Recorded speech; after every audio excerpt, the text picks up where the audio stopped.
Hi guys, we're back with an intro video for our next build. As you can see, it's the Revell 1/72 scale Vought F4U A1A Corsair. We're going to do it a little differently than what's provided in the box, but we're going to go through it anyway, kind of show you what's going on.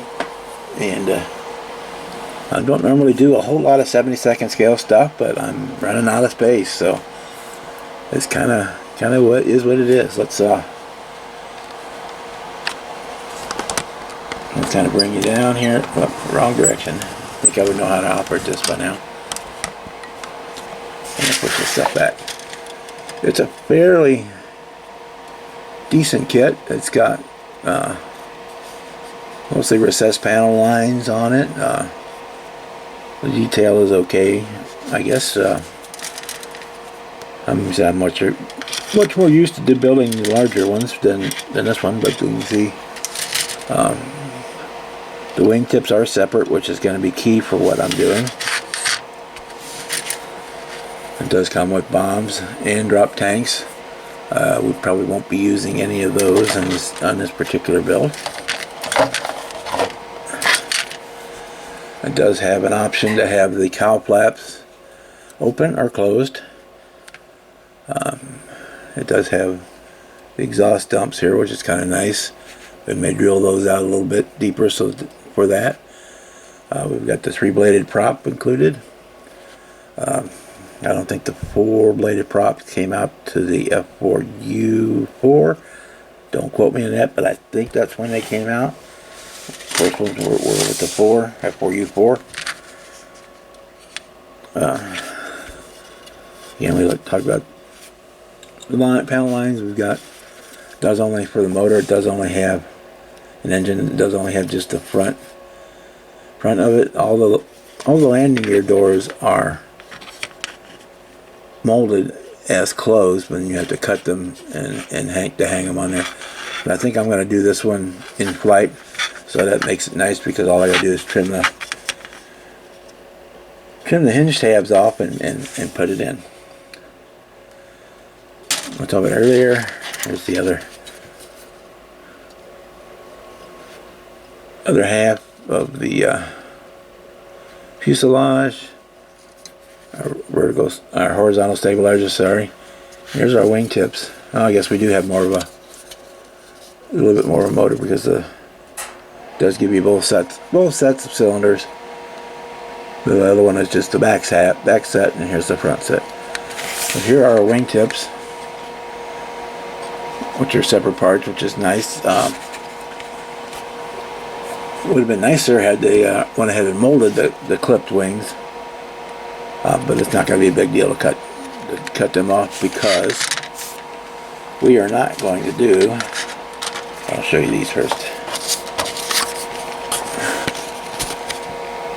This comes with decals to cover for your instrument panels, and it comes with the 883, which was one of the planes that Greg Boeington flew for BM, and that gives you an 86, which would be markings for the BM 214, the Black Sheep. And it does come with the, as you can see from the box art, it does come with the I'm sorry, I'm losing it tonight. It does come with decals for the seat belts. It comes with the decals for the VF-17.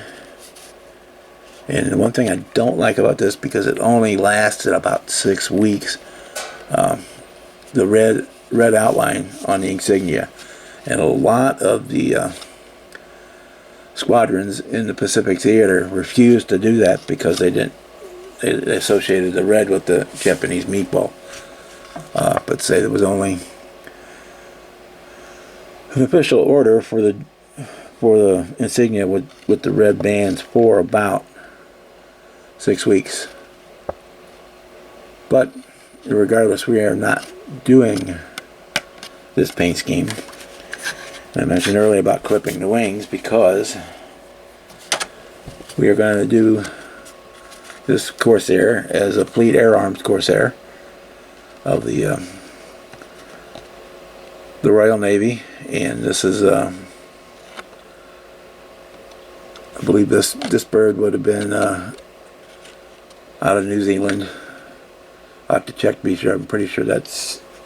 No, I'm taking it back. It's not New Zealand. That one would be the Royal Air Force, because it would New Zealand would just be blue and white for the tail flash. But we're going to use those decals. We're going to clip the wings and do the Fleet Air Arm version of the Corsair.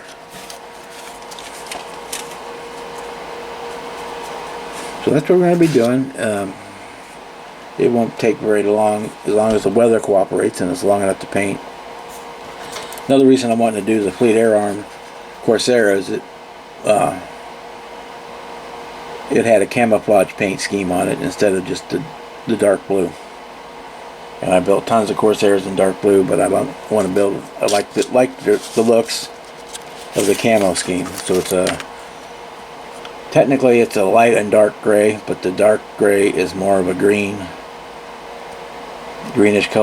gray on it, and then it has the cream underside. But it's really cool look, and I'm hoping it's going to turn out really well. So with that, I want to say good morning, good evening, good night, wherever you are in the world.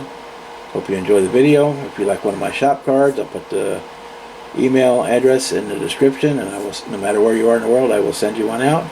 I apologize for the fan noise in the background, but it's cold, and I can't not have the heater on. So with that, I want to say good night, guys, and we will see you on our next video. Bye.